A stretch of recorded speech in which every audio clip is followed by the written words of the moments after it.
Nuzvid prohibition and excise station వద్ద మాజీ MLA Meka Venkata Pratap Apparao ఆధ్వర్యంలో వైసీపీ నాయకులు కార్యకర్తలు నిరసన ప్రదర్శన నిర్వహించారు. ఈ సందర్భంగా ప్రతాప్ అప్పారావు మాట్లాడుతూ రాష్ట్ర వ్యాప్తంగా అన్ని నియోజకవర్గాల్లో మాజీ సీఎం జగన్మోహన్ రెడ్డి పిలుపు మేరకు కల్తీ మద్యాన్ని బెల్ట్ షాపులను అరికట్టాలంటూ నిరసన కార్యక్రమాలు చేసినట్లు తెలిపారు. తమ ప్రభుత్వంలో ఎక్కడా కల్తీ మద్యం అమ్మకాలు జరగలేదని, మద్యం షాపులను ప్రభుత్వం నిర్వహించడం ద్వారా నిరుద్యోగ యువతకు ఉపాధి లభించిందన్నారు. టీడీపీ నాయకులు కల్తీ మద్యాన్ని తయారు చేస్తూ పేద మధ్యతరగతి ప్రజల ప్రాణాలతో చెలగాటమాడుతున్నారని విమర్శించారు. దోషులను వెంటనే అరికట్టాలి, కల్తీ మద్యాన్ని అరికట్టాలి, కల్తీ మద్యాన్ని అరికట్టాలి, కల్తీ మద్యాన్ని వర్ధిల్లాలి ప్రతాప్ నాయుడు నాయకత్వం, వర్ధిల్లాలి ప్రతాప్ నాయుడు నాయకత్వం, అరికట్టాలి కల్తీ మద్యాన్ని అరికట్టాలి, కల్తీ మద్యాన్ని అరికట్టాలి,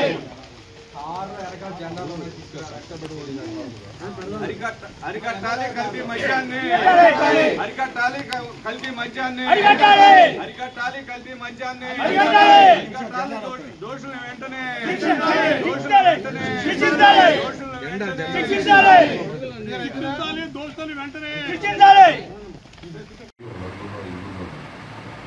ఎంప్లాయ్మెంట్ కూడా క్రియేట్ చేసి పెట్టి రూపాయి తేడా వచ్చినా సరే మా నెగటివ్ సస్పెండ్ చేసి ఆ విధంగా ఏంటంటే మెయిన్ చేసిన తర్వాత ఇప్పుడు ఇటువంటి కల్తీ మద్యం దేశాలన్నీ బయటకు రావటం కల్తీ ఏంటంటే అందులో ఇవన్నీ కల్తీ చేసి మద్యాన్ని ఏంటంటే మంచి మద్యంలాగా దాన్ని ఏంటంటే అమ్మడం అనేది దానికి వ్యతిరేకంగా వాళ్ళందరూ కూడా ఖచ్చితంగా అరెస్ట్ చేయాలని చెప్పి బెల్ట్ షాపులు ఎక్కడ పడితే అక్కడ బెల్ట్ షాపులు ఎక్కడ చూసినా బెల్ట్ షాపులు ఇవన్నీ కూడా ఏంటంటే దానికి వ్యతిరేకంగా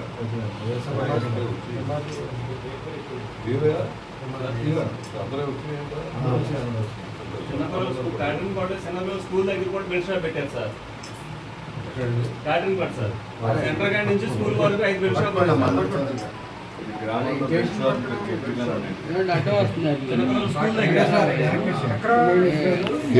చూడండి ఏగన్నా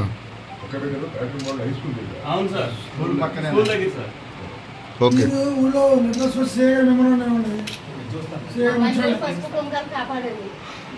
మాజీ ముఖ్యమంత్రి వర్యులు జగన్మోహన్ రెడ్డి గారి ఆదేశానుసారం ఇవాళ ఆంధ్ర రాష్ట్రంలో అన్ని ఏరియాల్లో కూడా కల్తీ జరిగినటువంటి దానికి వ్యతిరేకంగా వాళ్ళ ఎక్సైజ్ ఆఫీసుల్లో రిప్రజెంటేషన్స్ ఇవ్వడం జరిగింది.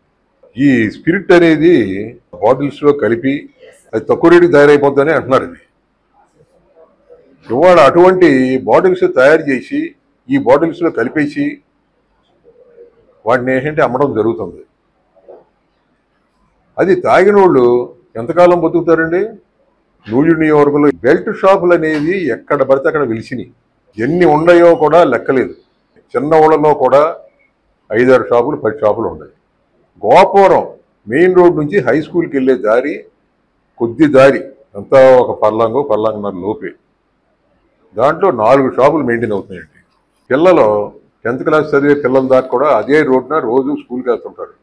ఇటువంటి పరిస్థితుల్లో ఆ పిల్లలకి మనోభావాలు ఎట్టుంటాయి? ఏంటిది అంతా తాగుతున్నారట, మనం కూడా డ్రింక్ చేసి ఎట్టుంటుంది ఏంటి అని చెప్పేసి ఉద్దేశం పిల్లల్లో కూడా రగులుద్దండి. అది చాలా తప్పది. ఎక్సైజ్ సిఐ గారికి కూడా ఇదే విషయం చెప్పడం జరిగింది. ఇంకా చాలా స్కూళ్ళు దేవాలయాల దగ్గర అన్నింటిలో కూడా బెల్ట్ షాప్ వేస్తే క్యాన్సర్ వస్తుంది బాబు, మీరు ఏంటంటే అది వేయబాకండి అన్నారు. మరి ఇదేంటట్లే ఇది ఎట్టుందంటే ఇది బెల్ట్ షాపులు పెట్టి బార్లు కూడాను ఇంకెక్కువ పెట్టేసి అదేవిధంగా మామూలు షాపులు పెట్టి లాటరీ పద్ధతిలో తీశారు. లాటరీ పద్ధతిలో తీసినప్పుడు అవి ఎవరికి కూడా వేరే పార్టీ వాళ్ళకి రావయ్యి, ఒక్క టీడీపీ వాళ్ళకే వస్తాయి. అదే దాంట్లోనే ఉంది మహత్యం. ఇవాళ సీఎం గారు చెప్పినట్టు క్యాన్సర్ వస్తుంటారు కదా, ఈ బెల్ట్ షాపుల్లో ఈ లిక్కర్లో ఇవన్నీ కూడా కలుపుతున్నారు కదా. వాళ్ళు ఏం చేస్తున్నారు? ఇవన్నీ కూడా మద్యంలో కూడా పాపులర్ బ్రాండ్ లాగా తయారు చేసేసి ఇవన్నీ కూడా వేసి ఈ స్పిరిట్ ఇవన్నీ వేసి పాపులర్ బ్రాండ్ లాగా తయారు చేసి వాడిని నమ్ముతున్నారు కదా. ఇదికైనా తాగితేనంట 70 ఏళ్ళు బతికేవాడు 120 ఏళ్ళు బతుకుతాడు, అంత ఆరోగ్యం వస్తుంది. ఏంటండి అసలు ఇదేంటండి, ఈ షాపులు ఏంటండి, ఏంటండి ఈ బార్లు ఏంటండి?